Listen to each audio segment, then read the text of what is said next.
Hi, my name's Senga Lindsay. I'm a landscape architect here in North Vancouver.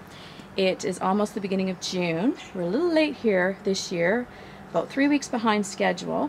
But today I'm going to tell you a little bit about mason bees. They are the alternative to the honeybees these days. As you may have heard, there's a lot of Varroa mites going around. Bee colonies are getting quite decimated. So as an alternative, and here's a mason bee right here that's just going into a tube right now. That's what they look like. They are basically look like little black flies. They are a solitary bee, although they will inhabit a colony.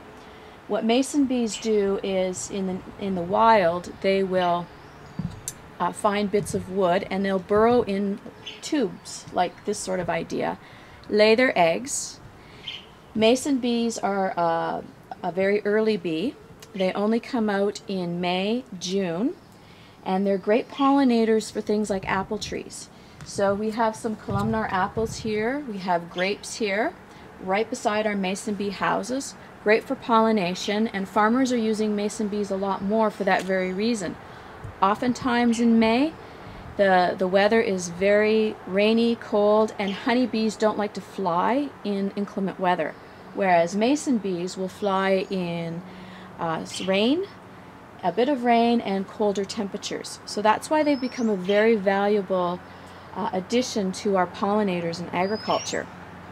So a couple of things that we've set up here just to show you about mason bees. We've got a couple of examples of houses and nesting boxes I'm going to show you today. The first one is how I started with this box here. And just a little bit of a tip on where you place your mason bees. We have ours on the east wall. East is here, south is this wall here. That way we get the nice morning sun like we have right now to activate our bees in the morning, get them out, get them pollinating, get them going. That's the number one thing for placement of a house. The number two is, as you see here, we have a series of rain chains that come off our green roof and a bowl that spills over into our landscape. In rainy Vancouver, we often have a lot of rainy days, and what that means is we have mud, which mason bees require in order to create their nests. So for example here, when they do lay in the tubes, if you can see, they actually will lay a larva here, pack it with pollen, cap it off with mud, lay another larva here, cap it off with mud, and work their way all the way down this tube. And you can buy these tubes as part of a mason bee package. So that's one alternative. The other alternative, like I said, when we started out with our bee house, is this plastic preformed tubular structure. We just bought these off the shelf, and as you can see, we already have some capped cells already ready to go. Where you see there's some holes, those are from the old mason bees that laid last year and hatched. So just to give you an idea of what that looks like. Once the larvae grow, they pupate in the summertime, because the unfortunate thing about mason bees is they only live for about 4 to 6 weeks, and that's in the spring. They hatch as soon as the temperatures get about 14 degrees for about 3 or 4 days. Males hatch first, so usually they're laid at the front of the tube, and the females come out in the back. And that's nature's way of sacrificing the males to the birds and keeping all the females in the back to hatch last. So the males wait at the entranceway to mate with the females when they come out. So what you're seeing going in these particular houses right now are the females. Here is once during the summertime, the larvae grow and then they pupate into these little cocoons. So here's another type of system to put your the mason bees can lay in, and I'll just open it up and you can see here's the cocoons that I actually seeded in a couple of weeks ago. You can see that they've already hatched. They're empty hulls, and that's how they start the spring.